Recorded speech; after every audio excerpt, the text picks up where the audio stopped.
حضرت عبداللہ بن عمر رضی اللہ تعالیٰ عنہ سے روایت ہے کہ عبداللہ بن ابی منافق مر گیا تو اس کا بیٹا نبی کریم صلی اللہ تعالیٰ علیہ وسلم کی خدمت میں حاضر ہوا اور عرض کی یا رسول اللہ صلی اللہ تعالیٰ علیہ وسلم مجھے اپنا کرتا عطا فرمائے، میں اپنے والد کو اس میں کفن دوں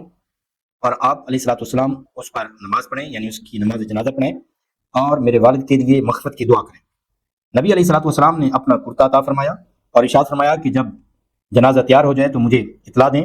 تو آپ علیہ الصلوۃ والسلام جب نماز جنازہ پڑھنے کے لیے تشریف لے کر جانے لگے تو حضرت عمر رضی اللہ تعالیٰ عنہ نے آپ کا دامن کھینچا اور عرض کی کہ آپ اس منافق کی نماز جنازہ پڑھیں گے۔ اس طرح کی ایک اور روایت ہے کہ آپ علیہ الصلوۃ والسلام کی بارگاہ میں حضرت عمر رضی اللہ تعالیٰ نے عرض کی حضور اس نے اس وقت یہ کیا تھا، اس وقت یہ کیا تھا، اس وقت یہ کیا تھا۔ یہ تمام باتیں آپ علیہ الصلوۃ والسلام کی خدمت اقدس میں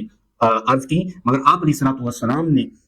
حضرت عمر رضی اللہ تعالیٰ عنہ کو ایک طرف ہٹایا۔ آپ صلی اللہ تعالیٰ علیہ وسلم نے اپنا کرتا بھی عطا فرمایا اور نماز جنازہ بھی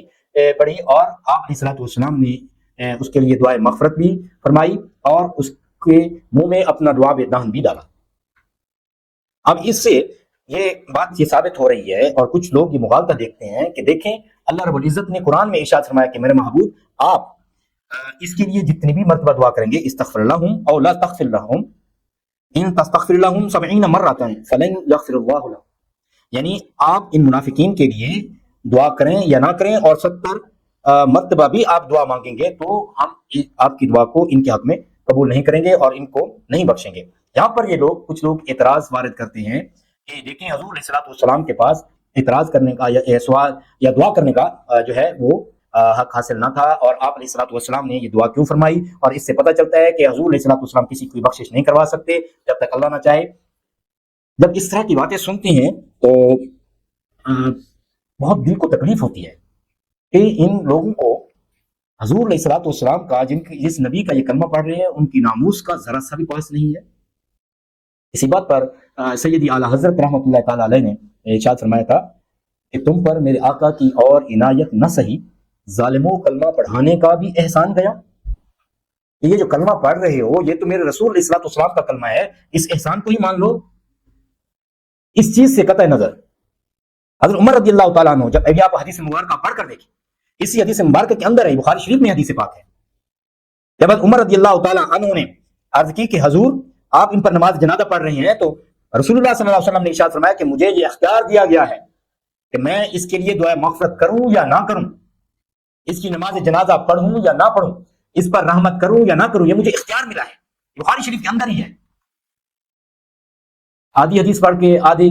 یہ پڑھ کے یہ آیت مقدسہ کہ آپ اب منافقین پر نماز جنازہ نہیں پڑھیں گے، ان کی دعائیں مغفرت نہیں کریں گے، یہ آیت بعد میں نازل ہوئی ہے۔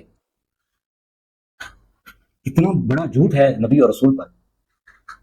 اس لیے آپ علیہ الصلوۃ والسلام نے ان کو کرتا تھا فرمایا کہ انہوں نے آپ کے چچا کو یہ کرتا اس نے دیا تھا، آپ نے اس احسان کا بدلہ دیا۔ اس طرح سے اور بھی بہت ساری باتیں جو رسول اللہ صلی اللہ علیہ وسلم کے مد نظر تھیں۔ یقیناً آپ صلی اللہ علیہ وسلم جانتے تھے کہ وہ منافق ہے۔ اس رئیس المنافقین عبداللہ بن ابی کا بیٹا جس کا نام بھی حضور علیہ الصلوۃ والسلام نے خود عبداللہ رکھا، وہ بھی جانتا تھا کہ میرا باپ منافق ہے اور حضور کی دعا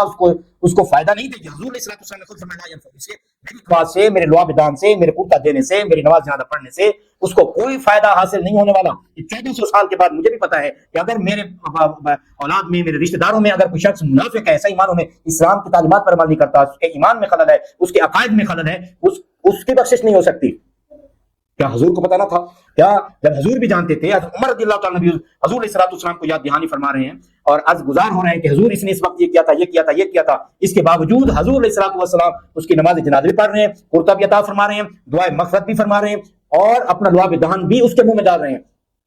حضور علیہ الصلوۃ والسلام کا مقصد اور تھا، جس طرح سے ملائکہ نے دیکھا کہ آدم علیہ السلام کی تخلیق ہو رہی ہے کہ یہ جب زمین پر جائے گا قتل و فساد کرے گا، قتل غارت گری کرے گا، اس طرح کے اور بھی گناہوں میں یہ مبتلا ہو جائے گا، اللہ تعالیٰ کی زمین پر یہ فساد برپا کرے گا، مگر منشاء قدرت اور تھی، ارادہ الہی کچھ اور تھی جس پر ملائکہ کی نظر نہ تھی۔ اسی طرح سے ارادہ رسول نے، جس طرح سے ارادہ رسول یہ نہ تھا کہ اس سے اس کو فائدہ پہنچے، اس سے اس کو فائدہ پہنچے گا، حضور علیہ الصلوۃ والسلام کی یہ منشا، یہ ارادہ ہرگز تھا ہی نہیں۔ جیسے میں نے عرض کیا کہ سب کو پتہ تھا کہ منافق، اور 1400 سال کے بعد یہ مسئلہ ہمیں پتہ ہے کیا صاحب شریعت رسول اللہ صلی اللہ علیہ وسلم کو پتہ نہ ہوگا، جبکہ یہ آیت بعد میں نازل ہوئی ہے اس واقعے کے بعد کہ میرے محبوب، پہلے آیت یہ نازل ہوئی تھی کہ آپ علیہ الصلوۃ والسلام کے لیے آیت نازل ہوئی تھی وما کان النبی، والذین آمنوا ان یستغفروا للمشرکین، کہ آپ علیہ الصلوۃ والسلام کو مشرکین کافرین کے لیے دعائے مغفرت کرنے سے منع کیا گیا تھا، منافقین کے لیے نہیں، کیونکہ وہ بظاہر اسلام لا چکے تھے۔ اس لیے آپ علیہ الصلوۃ والسلام کو منافقین کی مغفرت کی دعا سے پہلے منع نہیں کیا گیا تھا، یہ بعد میں منع کیا گیا کہ آج کے بعد آپ منافقین کی بھی نماز جنازہ یا ان کے لیے دعائے مغفرت نہیں فرمائیں گے، اس سے ان کو کوئی فائدہ حاصل نہیں ہونے والا، جس طرح سے آپ کو پہلے معلوم تھا۔ اور ارادہ رسول بھی یہی تھا کہ اس میری دعا سے، میرے کرتا عطا کرنے سے اس کو کوئی فائدہ حاصل نہیں ہوگا، جبکہ کرتا کیا بخاری شریف کی حدیث ہے، آپ مسلم شریف کی حدیث سے پاک اٹھا کرتے کہ مسلم شریف میں حدیث پاک ہے، حضرت اسماء رضی اللہ تعالیٰ عنہا کے بعد حضور علیہ الصلوۃ والسلام کا کرتا مبارک تھا، جب بھی کوئی شخص بیمار ہوتا تھا، جب بھی کوئی اس کو تکلیف ہوتی تھی، آپ علیہ الصلوۃ والسلام کے کرتے کا دھومن اس کو پلایا جاتا، اس کے جسم پر لگایا جاتا، اس کو شفا نصیب ہو جاتی۔ یہ تو ثابت ہے، مومنین کے لیے تو یہ شفا تھا، اور یہ کئی عرصے تک چلتا رہا، لوگ آتے رہے اور اس سے فیض یاب ہوتے رہے، یہ مسلم شریف میں بھی موجود ہے، آپ جا کر پڑھ کر دیکھیں۔ مگر اس منافق کو اس سے کوئی فائدہ حاصل نہ ہوا، کیونکہ اس کا جو نفاق تھا، جو کفر اور شرک جو اس نے چھپایا ہوا تھا، بظاہر وہ مسلمان تھا، تو جب جو کوئی بظاہر اپنے آپ کو مسلمان کہے اور اسلام کو ظاہر کرے تو کسی کو یاد حاصل نہیں ہے کہ وہ اس کو منافق کہیں، یہاں تک کہ اس کے پاس واضح ثبوت نہ ہو، جبکہ حضور علیہ السلام کے پاس واضح ثبوت بھی تھا اور دعائے مغفرت سے منع نہیں ہوا تھا۔ اس لیے حضرت عمر رضی اللہ عنہ کے مشورے پر آپ نے عمل نہیں فرمایا، اور جب یہ اس طرح کی آیتیں نازل ہوئی، اور اس طرح سے بہت ساری آیتیں نازل ہوئی ہیں جو حضرت عمر رضی اللہ عنہ کے جو منشا کے مطابق ہوئی، اور اللہ رب العزت نے حضرت عمر فاروق رضی اللہ عنہ کے مشورے کی توثیق فرمائی، اور آیات ربانی ہوئی، جیسے پردہ کی آیتیں ہیں، اسی طرح سے اور بھی، جیسے حضور علیہ السلام کے لیے شان و عظمت کو واضح کرنے کے لیے حضرت عمر رضی اللہ عنہ کی اہمیت اور غیرت کا نہ کیا، اس طرح کی اور بھی بہت ساری آیات مقدسات جو ہے وہ نازل ہوئی ہیں۔ اس طرح سے آپ نے ان باتوں کو جب یہ دیکھا کہ آقا علیہ السلام نے کا ارادہ بالکل بھی نہیں تھا کہ اس میری دعائے مغفرت سے اس کو فائدہ پہنچے، جب ارادہ الہی نہ ہو اور ارادہ رسول نہ ہو تو اس وقت تک فائدہ نہیں پہنچتا۔ مثال کے طور پر جب آگ جلائی جاتی ہے تو اس سے، اس کی تپش سے جلن ہوتی ہے، اس کی تپش سے چیزیں جل جایا کرتی ہیں، مگر ارادہ الہی جب نمرود نے آتش بھڑکائی تھی حضرت ابراہیم علیہ السلام کے لیے، تو اللہ رب العزت کی منشاء میں یہ ارادہ الہی میں نہ تھا کہ وہ آگ حضرت ابراہیم علیہ السلام کو نقصان پہنچائے، تو اس نے نقصان نہ پہنچایا، یہ ارادہ الہی تھا۔ لیکن جب کوئی اور دوسرا جاتا، اس کو تپش محسوس ہوتی، وہ کتنے فاصلے پر دور کھڑے ہو کر اس آگ کو اور اس آگ کے چیخے کو دیکھ رہے تھے۔ تو عرض کرنے کا مقصد یہ ہے کہ اللہ رب العزت کے حبیب صلی اللہ تعالیٰ علیہ وآلہ وسلم کے اختیار میں یہ بات تھی، آپ علیہ الصلوۃ والسلام نے اس کے لیے جو دعائے مغفرت فرمائی، اس دعا کے فرمانے سے پہلے آپ علیہ الصلوۃ والسلام نے حضرت عمر رضی اللہ عنہ کو اور اپنے دیگر اصحاب کو یہ ارشاد فرما دیا تھا کہ اس سے اس کو کوئی فائدہ نہیں پہنچنے والا، اس لیے کہ آج بھی قرآن مجید کی نصیحت ہے کہ منافقین روز محشر جہنم کے سب سے نچلے طبقے میں ہوں گے، یعنی کافروں اور مشرکوں سے بھی بدتر سزا منافقین کی ہے کہ یہ جو ہے دین میں داخل ہو کر منافقت کرتے ہیں۔ اللہ تعالیٰ ہمیں نفاق سے جو ہے وہ ہماری حفاظت فرمائے۔ اس طرح کے اور بھی کئی جوابات یہاں پر دیے جا سکتے ہیں، میں سردست انہی باتوں پر جو ہے وہ بس اکتفا کرتا ہوں، اور سیدی سندی غزالی زمان راضی دورہ رحمۃ اللہ تعالی علیہ کا بس ایک حوالہ پیش کرنے کی جسارت کر رہا ہوں، آپ اس کو سنیں اور آپ کو پتہ چل جائے گا کہ اس کا کیا مقصد تھا۔ رائے امر کے رسول اللہ صلی اللہ علیہ وسلم کا اختیار منفی ہوتا ہے، تو اس کا جواب یہ ہے کہ اختیار کی نفی اس وقت ہوتی جب حضور صلی اللہ علیہ وسلم ارادہ نفع پہنچانے کا ہوتا۔ آپ صلی اللہ علیہ وسلم کا ارادہ نفع پہنچانے کا تھا ہی نہیں۔ آپ علیہ الصلوۃ والسلام نے ارشاد فرمایا، میری نماز اور میری قمیض اس کو نفع نہیں دینے والی اور اس سے کوئی نفع نہیں پہنچنے والا۔ حضور صلی اللہ علیہ وسلم کا یہ ارادہ ہرگز نہ تھا، کیونکہ علم کے خلاف ارادہ نہیں ہو سکتا۔ جب ارادہ ثابت نہ ہوا تو قدرت اور اختیار کی نفی کیسے ثابت ہو گئی؟ بلکہ ہماری منقولہ بارہ روایات اور میں نے جیسے عرض کیا رسول اللہ صلی اللہ علیہ وسلم کے علم کے ساتھ حضور علیہ السلام کی قدرت اور اختیار کا بھی ثبوت مل گیا، اس لیے کہ رسول اللہ صلی اللہ علیہ وسلم کی وہ صلات جس کا موجب راحت و سکون ہوتا قرآن مجید سے ثابت ہے، عبداللہ بن ابی کے حق میں غیر مفید رہی، اس لیے کہ رسول اللہ صلی اللہ علیہ وسلم نے پہلے ہی فرما دیا تھا لا ينفعه، اس سے اس کو کوئی نفع نہیں ملنے والا۔ اسی طرح سے حضور صلی اللہ علیہ وسلم کے لباس مبارک اور آبدان اقدس کا مفید ہونا بھی دلائل شرعیہ اور حدیث صحیحہ سے ثابت ہے، مگر اس رئیس المنافقین کے لیے آپ علیہ الصلوۃ والسلام کا ارادہ نہ تھا، اس لیے اس کو اس سے کوئی فائدہ نہیں پہنچے گا۔ اس طرح سے اور بھی کئی جوابات علماء اہل سنت نے دیے۔ یہ آقا علیہ الصلوۃ والسلام کا مقصد کچھ اور تھا، اس کا مقصد صرف یہ تھا کہ میرے اس حسن سلوک کو دیکھ کر، اس رحمت کو دیکھ کر لوگ متاثر ہوں گے اور اسلام لائیں گے، اور ہم نے دیکھا کہ واقعتاً ایسا ہی ہوا۔ اس کے اپنے قبیلے سے، اس کے اپنے پیروکار 1000 مسلمان ہو گئے، وہ کافر تھے، منافقت کرتے تھے، جب حضور علیہ الصلوۃ والسلام کے اس کرم کو دیکھا، اس کرم نوازی کو دیکھا، وہ خالصتاً مومن ہو گئے، وہ مقام صحابیت تک پہنچ گئے. یہ منشاء رسول تھا. جس طرح سے منشاء تخلیق آدم علیہ السلام جو ہے وہ ملائکہ سے پوشیدہ تھا. جب حقیقت حال اللہ رب العزت نے سامنے کی تو سب کے سب سربسجود تھے. تو ارادہ الہی کو دیکھا کرتے ہیں, ارادہ رسول کو دیکھا کرتے ہیں, اس کے اندر کتنی حکمتیں پوشیدہ ہوتی ہیں ان کو دیکھا جاتا ہے. اب اسی طرح سے رسول اللہ صلی اللہ علیہ وسلم پر جب یہ حکم وارد ہی نہیں ہوا تھا, یہ حکم الہی آیا نہیں تھا کہ آپ منافقین کی نماز جنازہ نہیں پڑھیں گے تو اس پر ان کے لیے دعائے مغفرت نہیں کریں گے, تو آقا علیہ الصلوۃ والسلام کی رحمت کا یہ تقاضا تھا کہ وہ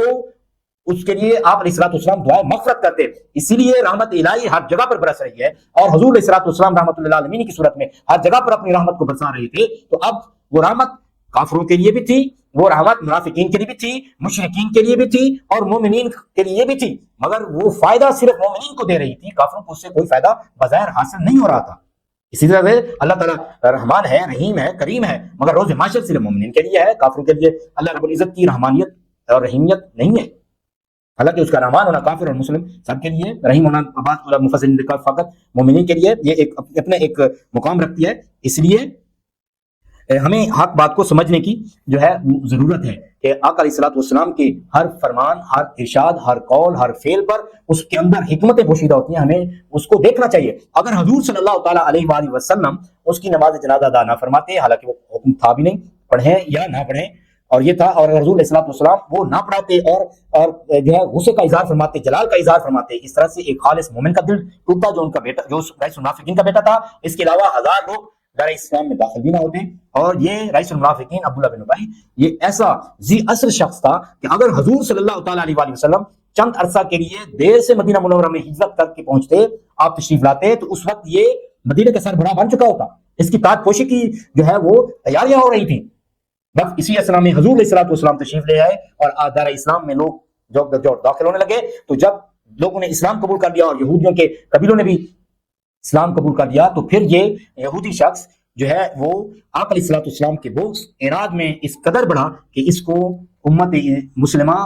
رئیس المنافقین کہتی ہے. اس کا یہ نفاق بغیر کسی وجہ کے نہیں ہے. اگر حضور علیہ الصلوۃ والسلام تشریف نہ لاتے جو یہ مدینہ کا سربراہ ہوتا, بلکہ جب حضور علیہ الصلوۃ والسلام تشریف لے آئے تو آپ سربراہ ریاست مدینہ بنے.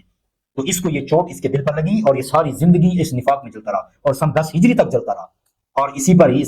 اس کی موت واقع ہوئی. اور پھر بھی حضور کا کرم ہے, کیونکہ اس رئیس المنافقین کا بیٹا جس کا نام آپ صلی اللہ علیہ وسلم نے خود عبداللہ رکھا, وہ بھی جو ہے مومن تھا, خالصتاً صحابی تھا, وہ بھی اپنے والد کے نفاق کو اچھی طرح سے جانتا تھا. اللہ رب العزت ہمیں آقا علیہ الصلوۃ والسلام کے ہر فرمان اور اس کی حکمتیں کو سمجھنے کی توفیق عطا فرمائے. پیام عشق رسول ہے جہاں تک پہنچے.